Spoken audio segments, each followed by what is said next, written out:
नमस्कार मित्रों, मैं हूं राकेश अचल और आप देख रहे हैं चक्षुदर्शी। चक्षुदर्शी यानी आपके मन की बात करने वाला चैनल। सबसे पहले निवेदन वही कि अगर आप पहली बार इस चक्षुदर्शी के मंच पर हैं तो कृपा करके इसे सब्सक्राइब कर लीजिए ताकि हम रोज बरोज आपसे संपर्क कायम कर सकें, रूबरू हो सकें। दूसरा निवेदन है कि शेयर, अगर आपको ये जो एपिसोड है पसंद आए तो इसे शेयर कीजिए, अच्छा लगे तो लाइक कीजिए और ना अच्छा लगे तो भी अपनी प्रतिक्रिया जरूर दीजिए, क्योंकि इस मौसम में प्रतिक्रिया का बहुत महत्व है। हालांकि प्रतिक्रिया देना मुहावरा है, प्रतिक्रियावादी भी आपको लोग कह सकते हैं, लेकिन मैं नहीं कहूँगा। मैं आपकी प्रतिक्रियाओं का स्वागत करूँगा। तो मैं आज बात करना चाहता हूं आपसे बिहार विधानसभा चुनाव की। बिहार विधानसभा चुनाव में पहले चरण के मतदान में अब कुल 10 दिन बचे हैं। 11वें दिन यानी 6 नवंबर को बिहार विधानसभा की 121 सीटों के लिए मतदान होगा और इस पहले चरण को दोहिन करने के लिए, इसको नियंत्रित करने के लिए एक तरफ एनडीए एड़ी चोटी का जोर लगाए हुए है तो दूसरी तरफ महागठबंधन ने भी कोई कसर नहीं छोड़ी है। और अब जैसे जैसे दिन नजदीक आ रहे हैं पहले चरण के मतदान के, बिहार के चुनाव के रंग भी रोज बदल रहे हैं। एक तरफ अभी छठ मैया की पूजा हो रही है, उसके रंग बिखरे हुए हैं, दूसरी तरफ चुनाव के रंग बिखरे हुए हैं। बात शुरू करते हैं आरजेडी से। आरजेडी प्रमुख प्रतिपक्षी दल है। सत्ता छीनने के लिए एनडीए से अगर कोई सबसे आगे मैदान में है तो आरजेडी है, जो कांग्रेस के साथ महागठबंधन की सबसे बड़ी पार्टी है।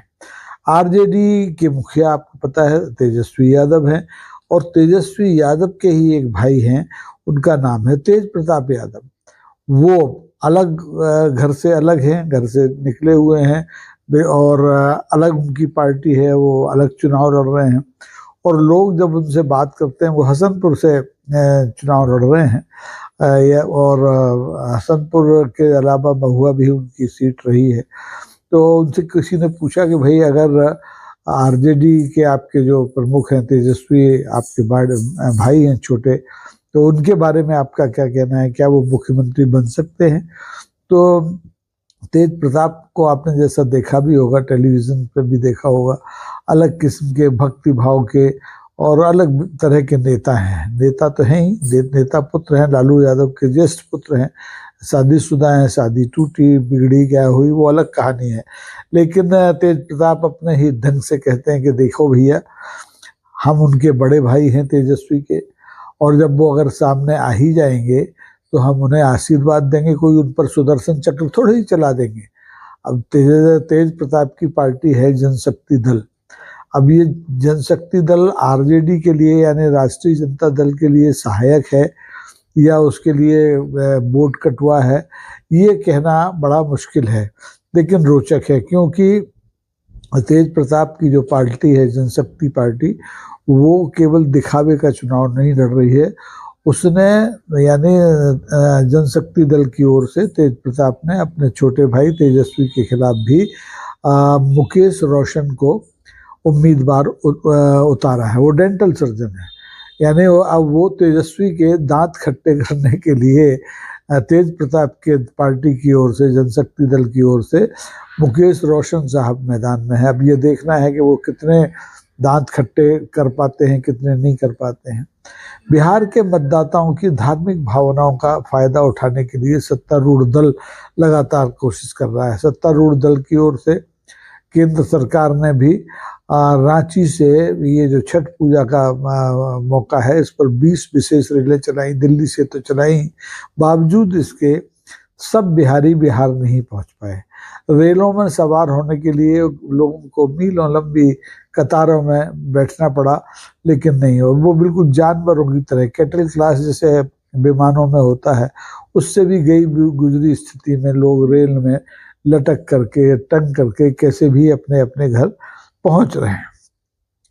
अब इस चुनाव का एक रंग तो ये हो गया, दूसरा रंग है यहाँ के जो भोजपुरी कलाकार हैं उनकी राजनीति का। एक तरफ भारतीय जनता पार्टी के मनोज तिवारी हैं, रवि किशन हैं, इन सबको लेकर के जो एनडीए में जो भोजपुरी कलाकार हैं खेसारी जैसे, वो उनका अलग कहना है कि भाई इन सब का जो नाटक है मनोज तिवारी का, रवि किशन का, इनका नाटक खत्म हो चुका है, जादू इनका समाप्त हो चुका है।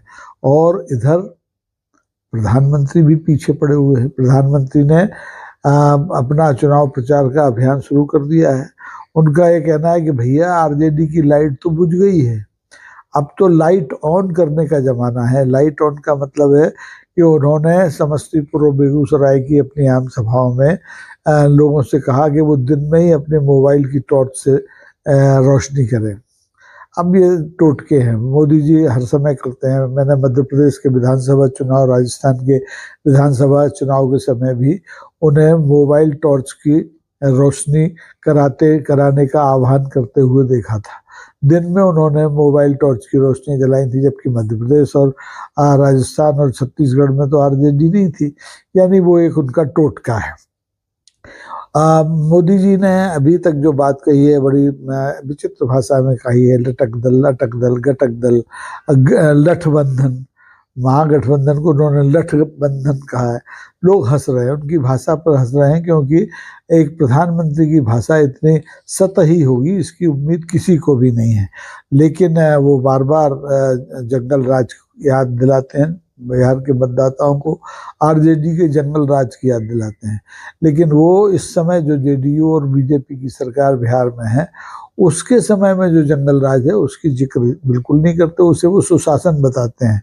और सुशासन कैसा है ये बिहार की जनता हम और आपसे ज़्यादा जानती है, क्योंकि वो रोज वहाँ भुगत रही है उसको।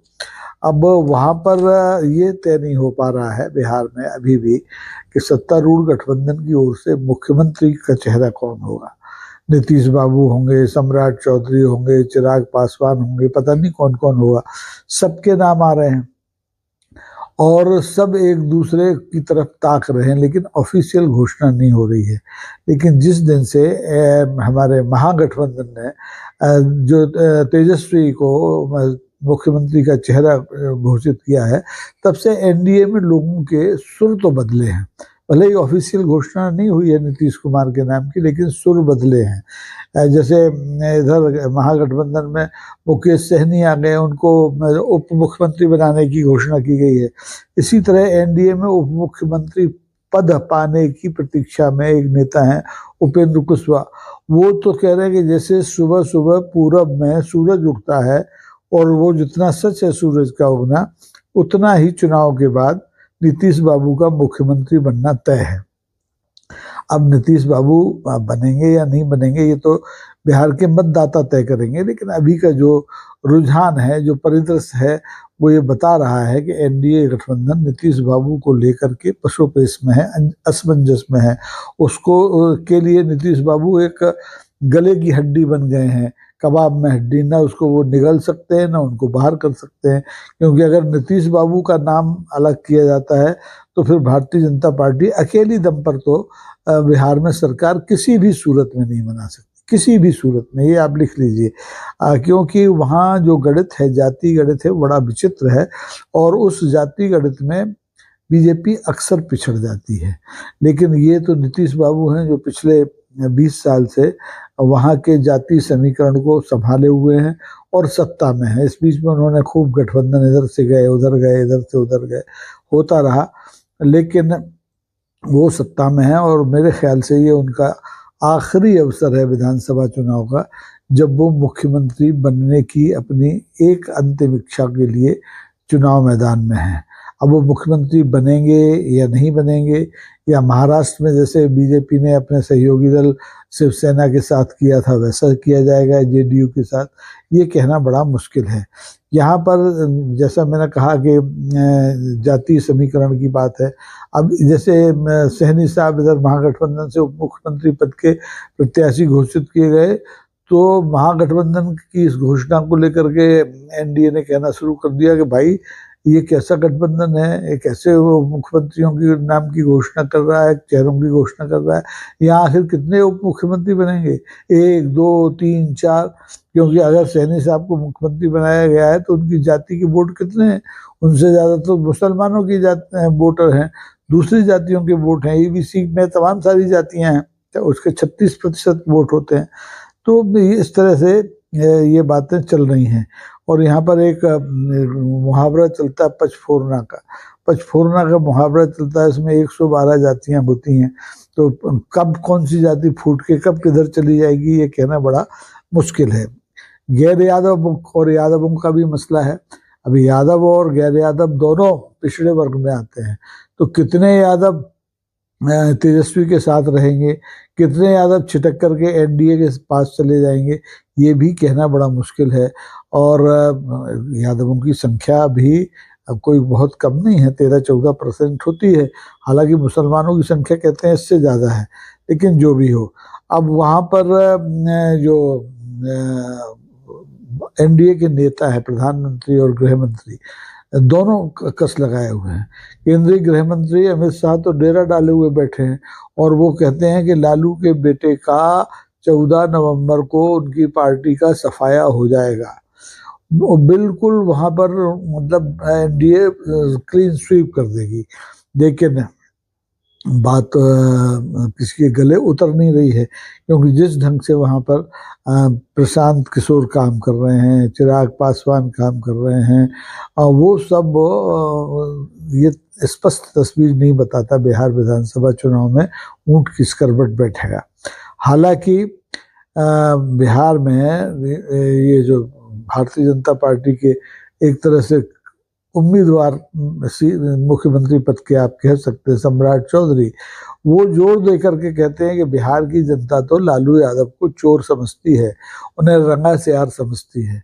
अब सवाल ये है कि लालू को चोर समझती है जनता, रंगा सियार समझती है, तो सम्राट चौधरी को क्या समझती है? क्योंकि सम्राट चौधरी के बारे में प्रशांत किशोर, जो उनकी अपनी पार्टी है, वो जितने आरोप पूर्व में लगा चुके हैं, अगर उनका हिसाब देखा जाए तो लगेगा कि सिद्धार्थ चौधरी लालू यादव से बड़े चोर हैं, लालू यादव से बड़े रंगेशियार हैं।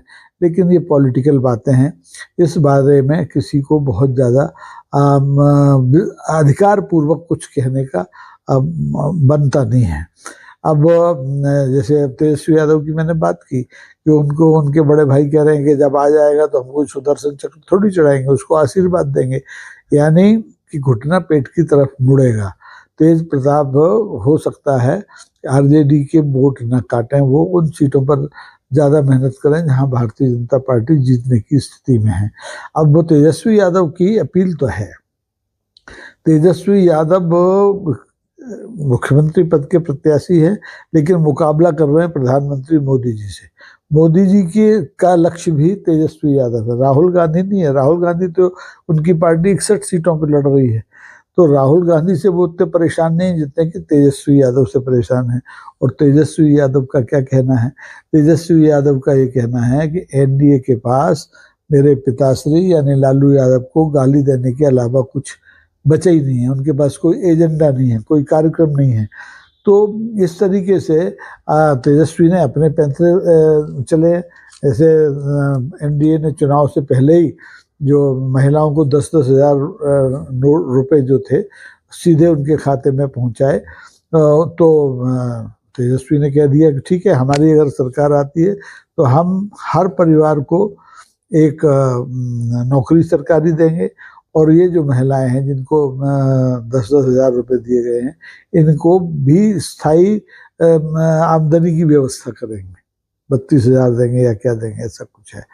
तो फ्रीबीज एक तरफ चल रहा है, जातिवाद एक तरफ चल रहा है, गाली गलौज एक तरफ चल रही है, सितारे और लोक कलाकार एक तरफ चल रहे हैं, फिल्मी सितारे भी हैं, गायिकाएं भी हैं। मैथिली ठाकुर का आपने लिया, अब अच्छी खासी मैथिली ठाकुर जो कल तक मैथिली में भी अच्छे गाने गा रही थी और कव्वालियाँ भी अच्छी गा रही थी, वो बेचारी भाजपा के उसमें चक्रव्यूह में फंस गई है। अब वो उसके सुर भी बदल गए हैं। वो जिस इलाके से, अलीपुर शायद उसका विधानसभा क्षेत्र है, उसका नाम बदलने की बात कर रही है। यानी रंग चढ़ने लगा है भाजपा का, रंग मैथिली पर भी, मैथिली ठाकुर नाम के कलाकार के ऊपर चढ़ने लगा है। तो ये रंग है, चुनाव के रंग हैं, जो आपको हर दिन बदलते दिखाई देंगे। और बिहार का चुनाव जितना इंस्ट्रूमेंट कलर का होगा, सतरंगी होगा, उतना मुझे लगता है कि महाराष्ट्र का भी उतना सतरंगी चुनाव नहीं हुआ। हालांकि महाराष्ट्र के चुनाव में भी एक तरह से शिवसेना और महागठबंधन वहाँ भी था। एक शिवसेना का आधा टुकड़ा कांग्रेस के साथ था। नेशनल कांग्रेस जो थी, हमारे एनसीपी जो थी शरद पवार की, वो थी। आधे पवार यानी अजित पवार इधर एनडीए में थे। तो कुछ कुछ वैसा था। लेकिन यहाँ की जो बिहार की जाति संरचना है, बिहार की जो जातीय चेतना है, राजनीतिक चेतना है, वो कुछ अलग है। उसे देखते हुए मुझे लगता है कि आने वाले 10 दिन में बहुत कुछ उलटफेर होगा। अभी तो एक नया तो किस्सा ये होगा कि 28 तारीख को प्रधानमंत्री मोदी, वासुदेव घाट बनाया गया है दिल्ली में, जिसमें गंगा का पानी पाइप से लाया गया है, उसमें जाकर के ये छठ पूजा करेंगे। अरे भाई, महिलाओं का त्योहार, पुरुष उसमें क्या करेंगे? क्या वो उसमें पानी में खड़े होकर डुबकी लगाएंगे?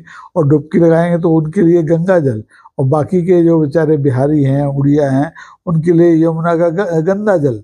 एक तरफ गंगा जल, एक तरफ गंदा जल। तो ये सब साफ साफ दिखाई दे रहा है कि आप अपने लिए क्या सोचते हैं और अपने मतदाता के लिए क्या सोचते हैं। तो बिहार के इस रंगीन चुनाव पर आप नज़र रखिए, हम भी नज़र रखे हैं, और आपको हर दिन कुछ ना कुछ नया बताएंगे और कोशिश करेंगे कि ये परिदृश्य स्पष्ट हो कि बिहार का असली चिराग कौन है। चिराग पासवान है, तेजस्वी यादव है, तेज प्रताप है, या सिद्धार्थ चौधरी है। तो आज के लिए बस इतना ही। देखते रहिए चक्षुदर्शी। लाइक कीजिए, शेयर कीजिए, सब्सक्राइब कीजिए। नमस्कार।